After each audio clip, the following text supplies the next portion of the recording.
दोस्तों, ये protector series का दूसरा पार्ट है। अगर आपने पहला पार्ट नहीं देखा है तो पहले देख लीजिए, क्योंकि कहानी मज़ेदार है, लेकिन अगर शुरू से समझ में नहीं आई तो फिर ये पार्ट भी समझ नहीं आएगा।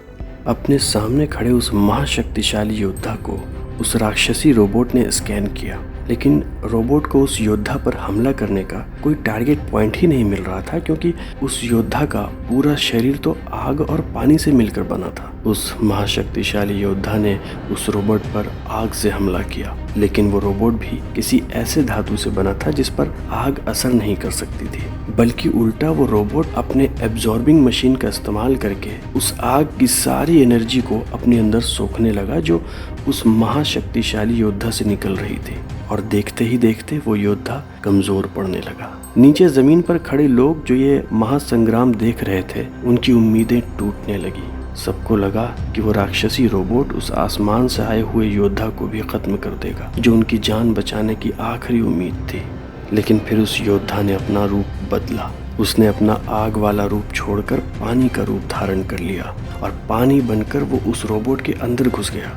वो रोबोट ऊपर से नीचे तक बिजली से चलता था, और जैसे ही उसके पूरे ढांचे में पानी गया, उस रोबोट के अंदर ऊपर से नीचे तक शॉर्ट सर्किट होने लगा। जमीन पर खड़े लोग ये देखकर बहुत खुश हो उठे और तालियां बजाने लगे। लेकिन उस रोबोट के सर्किट फेलियर होने की वजह से वो रोबोट ब्लास्ट करने वाला था, जिस धमाके में वहां पर खड़े सारे लोग मारे जाते। लेकिन उससे पहले ही उस महाशक्तिशाली योद्धा ने खुद को एक तूफान में बदल दिया और उस रोबोट को अपने साथ हवा में उड़ाता हुआ ले गया, और वो राक्षसी रोबोट आसमान की ऊंचाइयों में ही फट गया। सारे खुशी मना रहे थे। आसमान से आए उस फरिश्ते ने उन्हें बचा लिया था। सभी जानना चाहते थे कि वो योद्धा कौन है, लेकिन वो योद्धा उनकी आंखों से ओझल हो गया, क्योंकि उसने एक छोटे से पंछी का रूप धारण कर लिया और आसमान में ही उड़ता हुआ जंगल की तरफ चला गया। वो पंछी उड़ता हुआ जंगल में जाकर एक ऊंचे से पेड़ की ऊपर वाली डाली पर बैठ गया। सुबह होने लगी थी। वह पंछी काफी देर तक यूं ही बैठा रहा। उस पेड़ पर एक बिल्ली बैठी थी, जिसने अचानक से उस पंछी की तरफ छलांग मारी, लेकिन वह पंछी फौरन उस डाली से उड़ा और दूसरी डाली पर जाकर बैठ गया। वो बिल्ली उस पंछी को देखे जा रही थी, उसे खाना चाहती थी। उस पंछी ने उस बिल्ली को देखा और देखते ही देखते उस पंछी ने ठीक उसी बिल्ली की तरह उसका रूप धारण कर लिया। ये देखते ही बिल्ली एकदम से डर गई और वहां से भाग गई। यहाँ उस दूर प्लेनेट पर प्रोफेसर भौमिक दंग रह गए थे। उन्हें समझ नहीं आया कि अचानक से ये क्या चीज दुनिया में आ गई थी। उसके सारे करिश्मे डॉक्टर भौमिक देख पा रहे थे। उन्होंने अपने साथ वाले रोबोट से कहा, क्या चीज है ये? उस रोबोट ने कहा, पता नहीं प्रोफेसर, ये कोई सुपर नेचुरल चीज जैसी लगती है। ये जो भी है विज्ञान से परे है। प्रोफेसर भौमिक को यह तो नहीं पता था कि वह अजीब सी चीज क्या थी और कितनी ताकतवर थी, लेकिन वह अपने मकसद से पीछे नहीं हट सकते थे। जहां एक तरफ प्रोफेसर उस रोबोट के साथ अपने दूसरे प्लान पर काम करने लगे थे, वहीं दूसरी तरफ आसमान से आया हुआ वो शक्तिशाली महायोद्धा उसी जंगल में घूमता रहा। वह किसी भी जानवर का रूप धारण कर लेता था। जब भी उसके सामने कोई शेर आता तो वो शेर बन जाता, अगर मोर आता तो वो मोर बन जाता। ऐसा लग रहा था जैसे वो सबकी नकल करने की कोशिश कर रहा था और दुनिया को कुछ इस तरह से देख रहा था जैसे वो पहली बार देख रहा हो। उसे इस दुनिया पर क्यों भेजा गया है, किस लिए भेजा गया है, और ये दुनिया कौन सी जगह थी, इन सब चीजों का उसे कोई अंदाजा नहीं था। एक शाम को वो योद्धा एक हिरण का रूप लेकर नदी किनारे घूम रहा था, तो उसने देखा कि एक बड़ी खूबसूरत सी लड़की वहां पर अपनी बंदूक साफ कर रही थी। शायद वो जंगल में शिकार करने आई थी। वो लड़की उसे बड़ी खूबसूरत लगी। न जाने क्यों उसे उस लड़की से बात करने का दिल करने लगा। इसलिए उसने एक खूबसूरत आदमी का रूप धारण किया और उस लड़की के पास गया। उस लड़की ने भी उस योद्धा को देखा तो बस देखती ही रह गई। इतना खूबसूरत आदमी उसने दुनिया में कहीं नहीं देखा था। लेकिन उस लड़की को यह समझ नहीं आ रहा था कि यह आदमी जंगल में क्या कर रहा था। उस लड़की ने पूछा, आप भी यहाँ शिकार करने आए हैं? उस योद्धा के पास कहने के लिए कुछ था ही नहीं। वो हिचकिचाने लगा। फिर उस लड़की को लगा कि शायद वो खूबसूरत नौजवान जंगल में रास्ता भटक गया है। आप रास्ता भटक गए हैं क्या? उस योद्धा ने यूं ही बात बनाने के लिए कह दिया।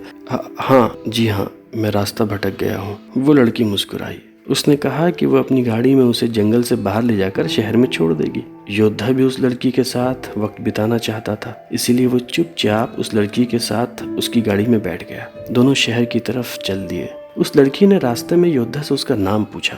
मेरा नाम अमानत है, आपका नाम क्या है? वो योद्धा उस लड़की को क्या ही बताता।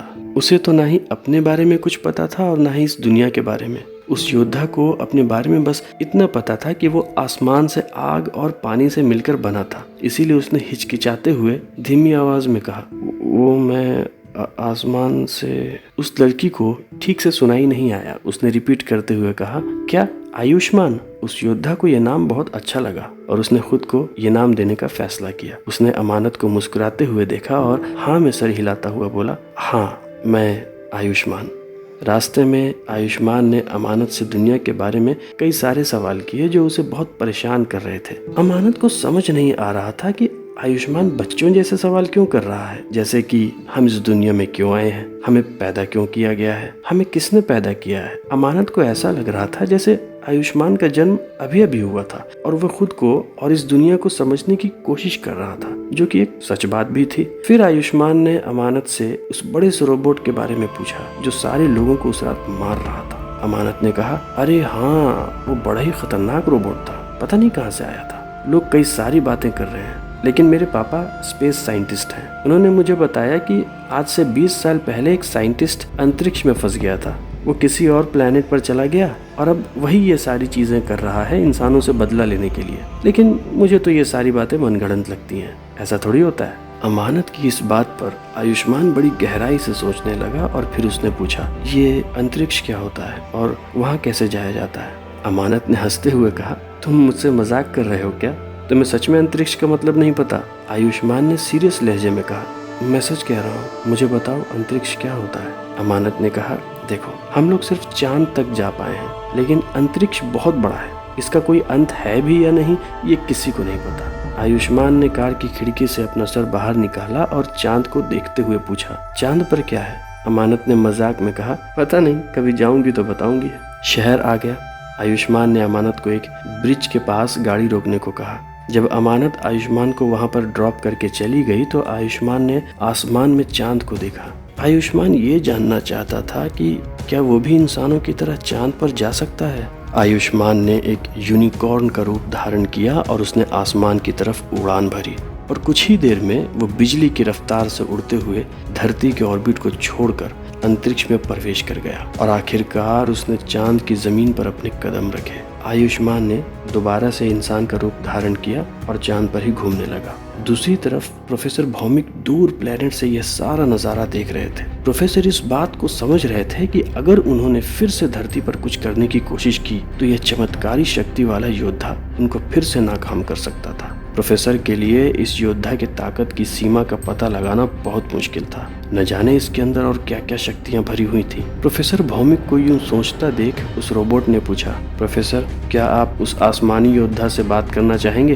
प्रोफेसर भौमिक ने कहा, हाँ। उस रोबोट ने टेलीपैथी के जरिए प्रोफेसर भौमिक की परछाई आयुष्मान के सामने दिखाई जो अभी चांद पर ही घूम रहा था। प्रोफेसर ने आयुष्मान से पूछा, कौन हो तुम और मेरे रास्ते में क्यों आ रहे हो?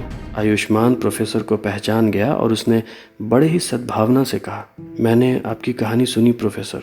मैं समझ सकता हूँ कि आप पर क्या बीती होगी, लेकिन आप सारे इंसानों को मारकर उनसे बदला क्यों ले रहे हैं?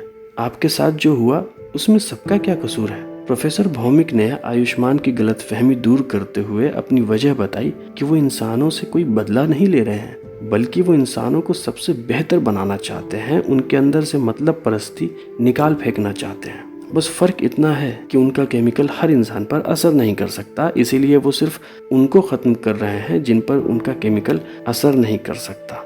आयुष्मान ने कहा, लेकिन उसके लिए आधे से ज्यादा इंसानों को मार देना भी तो ठीक नहीं है प्रोफेसर। आयुष्मान ने प्रोफेसर को अपनी हमदर्दी जताते हुए कहा, मुझे नहीं पता मैं कैसे करूंगा प्रोफेसर, लेकिन मैं आपको उस ग्रह पर आकर वापस दुनिया में ला सकता हूँ। अभी तक मैंने इस दुनिया को समझा नहीं है, लेकिन जितना भी समझा है मैं यकीन से कह सकता हूँ कि यह दुनिया सिर्फ जीते जागते लोगों की वजह से ही इतनी सुंदर लगती है। अगर आप इंसानों को मारने की जगह उनके साथ एक परिवार की तरह उनके बीच रहना चाहते हैं तो मैं आपकी मदद कर सकता हूँ। क्या आप धरती पर वापस आना चाहेंगे?